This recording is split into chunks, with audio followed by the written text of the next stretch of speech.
I was in a conference in Singapore last year, and talking to someone who I just met, and like, I don't know anybody here. Can you introduce me to people?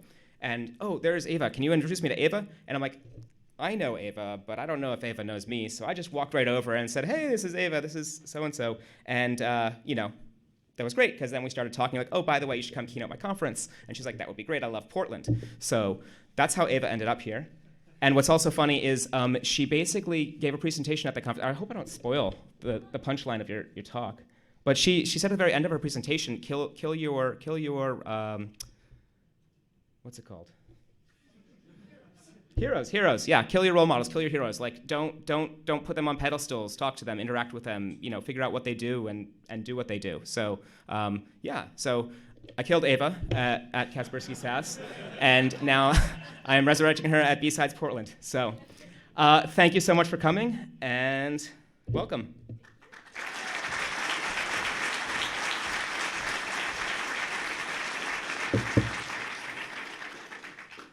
Thank you so much for having me. I'm really excited to come to Portland, because when I said I love Portland, I was lying. I'd actually never been here.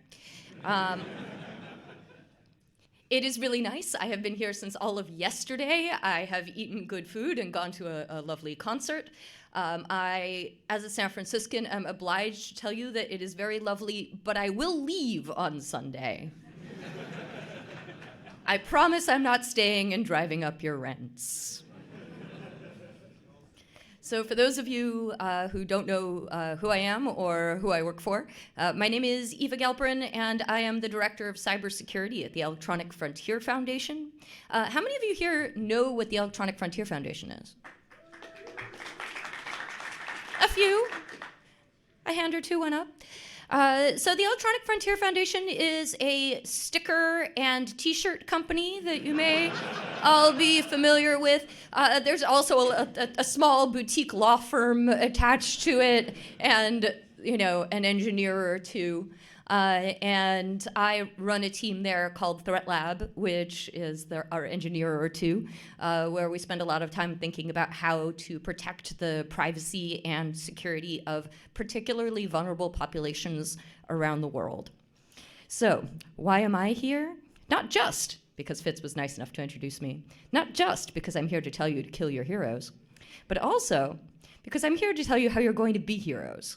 At the end of this talk, you will be radicalized. I am here to radicalize you, which is why I did not bring slides. I did not want you to be distracted with pictures of cats. You must concentrate on the radicalization process, which is about to begin now. So, EFF has been around since 1990, which means that it is as old as the web, but not as old as the internet. And I know the difference, for I am an old person. And most of the people in this room know the difference, even when they're not old people, because this is what we do for a living. You have, as Liam Neeson once said, a very particular set of skills, which presumably you will use to defend your kidnapped daughter. So, EFF was formed when a group of old white men decided that our lives were increasingly digital, and the law was not really working to catch up with the speed at which our lives were becoming digital. And they thought perhaps we should do something about that, mostly in the area of impact litigation. So impact litigation is different from just running a little boutique law firm. If you run a law firm, then you take on cases, and your goal is to collect billable hours, but also to help specifically the person who has come to you and paid you money to do this case. EFF does not take money to litigate. We exist to move the law in a good direction, to protect your civil liberties, sort of like the ACLU for the internet, only the ACLU now has like a little internet project, so the ACLU is the ACLU for the internet. We were just there first. Our t-shirts are better. Much cooler stickers. Have you seen the badgers? We have badgers. Not badges, badgers. All right, so back at impact litigation. So the point of impact litigation is you're trying to punch above your weight. You want to take on cases that are going to make a good case law, that are going to strike down bad precedent, or that are going to create good precedent in the area of digital civil liberties. Now, sometimes this can be a little bit confusing because people come to us and they think of us as sort of like as hacker attorneys. You know, if you're doing security research and you screw something up, we are your insurance policy. You call EFF. Now, you can call EFF, and even if your case does not qualify as impact litigation, we will help you find an attorney, because it turns out we know everybody who does this work in the United States and then some. We'll go like, hey, have you met Jennifer Granick? Have you met Marcia Hoffman? They used to work for us. So it's a very small world in that area. And if you're, say, some dude named Marcus staggering out of DEF CON one day, you're very thankful that hacker lawyers exist. But what EFF does is a little bit different in that we look for a way to make sure that our cases are not just about the people directly involved in the case, but will have impact beyond that. EFF also has activists. We have a crew of, I think, something like 20 rabid activists who now take up an entire floor in San Francisco's scenic and fragrant Tenderloin. We are not wasting your money on rent, let me tell you. And you may know them for having organized our grassroots efforts. So we have a thing called the Electronic Frontiers Alliance, which is a group of more than 70 grassroots digital civil liberties organizations all over the United States. And we host a little get-together for them every year in San Francisco, so everybody can network and get to know one another. And the more people we have working on digital civil liberties issues, the better, because it means that there's less I have to do, and I don't have to get up quite so early in the morning, a thing which I do not enjoy. So we have activists. You may also know them from some of our more fun stunts, such as we once rented a blimp from Greenpeace and flew it over the NSA data center in Utah, because we thought they might be a little bit uncomfortable with spying. And usually when we have actions like, hey, everybody contact the FTC in order to speak out about something. If everybody contact your local congressman or your senator about some stupid piece of legislation which is happening, or in an even rarer case, some good piece of legislation that we actually want to pass. This almost never happens. But every once in a while, sometimes there's good legislation. So the people who tell you what you should and should not be contacting your representatives about, or the companies that you work for, or the companies you don't work for, the ones whose stuff you buy, those are our activists. And then finally, we have an entire floor of angry engineers. And our engineers come in sort of two flavors. I don't bite them. It's against HR policy for some strange reason. And so they do largely two things. One, we have a set of engineers who work on the projects that EFF runs that help hold the universe together. So I don't know how many of you are familiar with Certbot, but if you have ever installed an SSL certificate on your website and it's not an extended verified certificate, and it was free, then you're welcome. I say as if I somehow do this myself, which I don't. We make a web browser extension called HTTPS Everywhere, which makes sure that if you're going to a website and it supports HTTPS, that you're going to the HTTPS version by default. And we also make an extension called Privacy Badger, which does not care, and which eats cookies, much to the annoyance of most companies everywhere and just about every newspaper ever to have a website. So that's what we do, and I run this tiny little subsection of our engineers who spend some time thinking about what to do about especially vulnerable populations. Some of the work that I have done has stemmed from my international work. So back in 2012, when dinosaurs roamed the earth and the Arab Spring was happening, and I was deeply regretting having learned Chinese instead of Arabic in college. I think you could literally hear me yelling about this from my office, or so I have been told by my coworkers who tell me my walls are very thin. So there I was trying to understand the Arab Spring, and we realized that there was a really big demand for security and privacy trainings for activists and journalists. And this was happening for two reasons. One is that activists were going out into the street and they were bringing their phones and they were taking pictures and they were live streaming and they were being arrested by local authorities, or local authorities were blocking cell phone transmissions, or they were spying on cell phone transmissions, or they were reading social media and infiltrating these organizations, seeing how they were being organized, and arresting people and doing things like reading back their Skype conversations to them. And these are people who largely thought that Skype was secure in 2012. It was a different world. So there was a lot of confusion.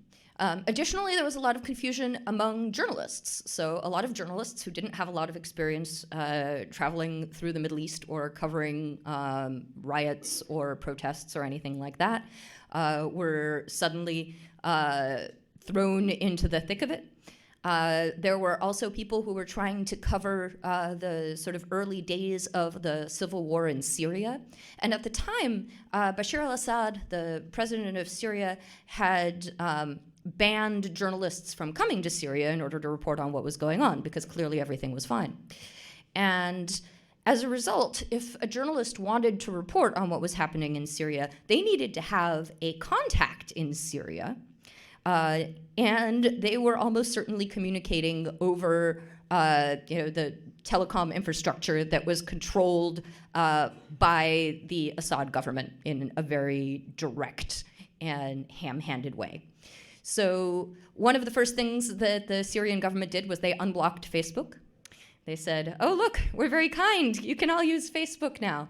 And here we are, man-in-the-middling Facebook, trying to look at all your Facebook traffic. It's a trap. And the same sort of thing was happening with Twitter traffic, with as it turns out, Skype conversations, because that was how a lot of people were talking to journalists. And eventually, it got so bad that I interviewed a journalist at NPR named Andy Carvin, who'd really kind of pioneered this whole thing of reporting on the Middle East without actually going there, but also not being an idiot at the same time, which it turned out is kind of tricky.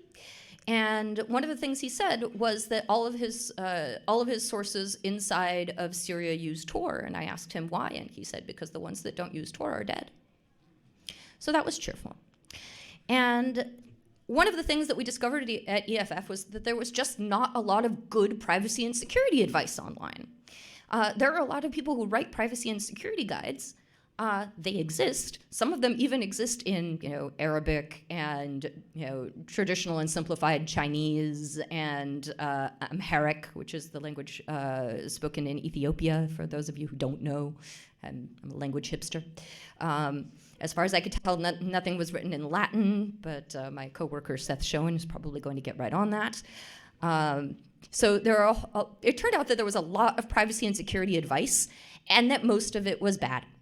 Either because it was outdated. The internet is basically a graveyard of outdated privacy and security advice, because people go, well, I have written a privacy and security guide. I have vomited it up into the world. My work here is done. And they put on a cape and they fly away. And it turns out that's bad. So everyone's advice is outdated. Everybody's, if they even have screenshots, are screenshots of ancient services that nobody uses anymore. They talk about policies that are no longer in place. They may or may not be in the languages of people who actually need this advice. And frequently, these guides weren't tested on anybody. Nobody went out into the populations of people who needed help and said, here, if I give you this advice, what happens? Does this actually meet your needs? Are these the tools that you're using? Is this the way that you do stuff? Are we making any assumptions about sort of the way that you live your life and what you can do with your, in order to lock down your digital life that don't apply to you? For example, most advice written in the United States assumes that everybody owns their device. Everyone owns their device. Everybody has a device all to themselves that they don't share with anybody else, that they can charge themselves. If they need to buy more software or they need to buy additional hardware, that they're financially free enough to do that. They're not in some sort of abusive relationship where somebody else controls the money. They're not minors where maybe their parents control the money. And a lot of this is simply not true in most of the rest of the world. And so a guide that assumes one person, one device, one account is full of useless advice for these people. So around 2012, I started being asked to do security trainings. And I did not know anything about security training, which made that a terrible idea. And the first time that I did a security training, I was brought in to train the Knight Fellows at Stanford, who are they're a bunch of sort of master's level journalists. And these are the people who are about to go out into the Arab Spring in order to report on it and are trying to understand the digital world and want to know how to be safe. So I myself have never done any of these things. I know how to lock stuff down. So I walk in there and I explain to them about passwords and about how to have a long, strong, unique password, which is kind of new to them at the time. I explain about using Pigeon with OTR and Tor and whatever other tools existed at the time. So it was a very tools-based approach. This is exactly what I tell people not to do now. If you show up and you quote the Gruck and you say, use Signal, use Tor, and then you fly away. That's terrible training. Nobody learns anything this way. So we spent some time figuring out how people learn. We brought in an employee who had a master's degree in teaching. We went out into the different vulnerable populations and we tested out our pedagogy. Which turns out to be the word for teaching. And then we also, tested out our advice to see whether or not this actually applied to what people were doing. And this took several years. And as a result, we have two large projects which you may be familiar with. The first is surveillance self-defense, which you can get to at ssd.eff.org, because subdomains are, So SSD is our privacy and security guide. It's translated into, I think, 8 different languages, and it's more or less up to date. We actually have a blog that lets you know every time that we update SSD. I think all of the advice that we have has a date stamped on it, so it is good as of that date, and we revisit everything every year. So again, not the graveyard of dead security guides. We also have what we call the Security Education Companion, or sec.eff.org. And SEC is our guide to teaching because it turns out teaching is a skill. It also turns out that information security people are the worst at teaching security. We suck at it. And I say this as somebody who sucked at it for a long time, and I did not even know. It was, full, Dunning-Kruger gets around, gets on a stage, gets behind a podium, starts talking. So my original teaching style was not great. There was, as we put it, room for improvement. And since then, we have spent several years thinking very hard about the problem of how do you teach people concepts around security and privacy online, and that is why we have SEC. SEC has sections on important questions like, are you the right person to do this training? How do you deal with that one person in the room who uses Linux and won't shut up? How do you deal with the people who come to you and say, if you have nothing to hide, then you have nothing to fear? How do you deal with the people who are trying to take your entire class off track into something that's not helpful to everybody else in the room? How do you organize a group of 50 people versus how do you organize a group of 5 people? Who do you work with if you don't necessarily understand the language or the culture of the people that you've been asked to train? Incidentally, the answer there is maybe you are not the person to do this training. But I also recommend that people form what I call superhero teams. So you may not be the person to do the training. You may not have all of the information that you need, but you can find somebody who has the information that you don't have, and you can combine your powers, and you can train together, which is something that I'm especially excited about. So these are the kinds of projects that I was doing at EFF. We also discovered that people were increasingly being targeted on their devices, both desktop and increasingly mobile. Activists and journalists and lawyers were being targeted by malware. So we spent some time tracking some APTs, a couple of APTs in Syria that supported the Assad government. I spent about 2.5 years writing reports on those. The Vietnamese government going after bloggers and journalists and human rights defenders. It turns out Lebanon, Kazakhstan, so like not your Five Eyes kind of A-team of governments. I hunt lazy, messy APTs.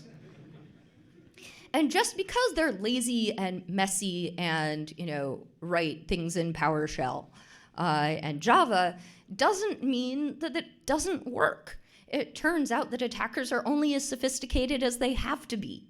And so I spent a lot of time looking at the methods of these attackers and how we could stop them. One of the biggest problems that we encountered was that when people train journalists not to get targeted by malware, there was people just got up in front of rooms full of journalists and said, just don't open attachments. And I don't know if you're familiar with the fine art of journalism, but journalism is opening attachments from strangers for a living. It is attachments from strangers as a service. And so this is the worst advice ever. Same for activists. And so you really needed to come up with other ways in which to tell people how to open attachments safely, how to recognize things that are suspicious. And this was, I think, probably one of my very favorite examples of how the orthodoxy around training turned out to be bullshit. So we did all of this work on APTs, and I was extremely happy about it. We caught several very messy and lazy APTs in Ethiopia and Vietnam and also some other places. And then in 2017, I learned that one of my fellow researchers with whom I had done the majority of my APT work was a serial rapist. So that was fun. And I went ballistic because I had built my career with this guy and I was super pissed off. And the next thing that I did was I read an interview with one of his victims. And the journalist asked her, what took you so long to come forward? And she said, well, because I was like a teenage punk rock girl and he was a big scary hacker. And I was afraid that he was going to compromise my devices. And in fact, he had threatened to do so. And so then I went ballistic again. I was really, really mad, and I didn't want anyone to ever feel that way again.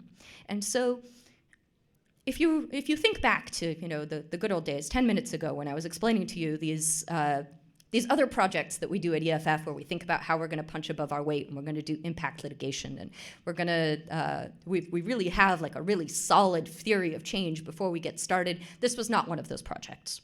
This was a project that I did because I was just really mad.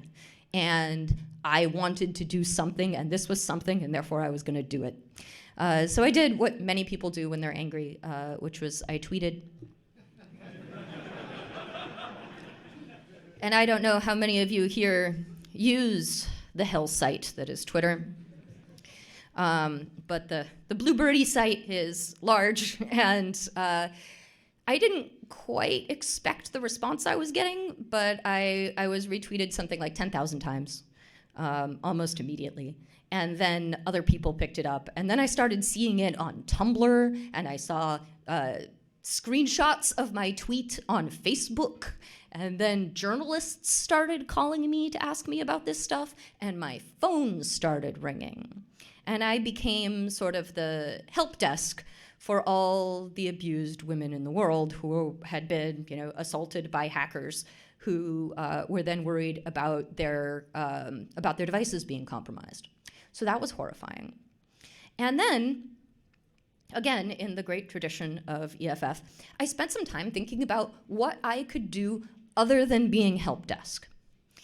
The first thing that I did was I tried to understand the problem. So I spent about a year to a year and a half just answering the phone when these women called. And it wasn't just women. Men also called me. Women were being spied on by women. Women were being spied on by men. Men were being spied on by other men. Men were being spied on by women. But like all the different handshake combinations, I assure you, they're happening.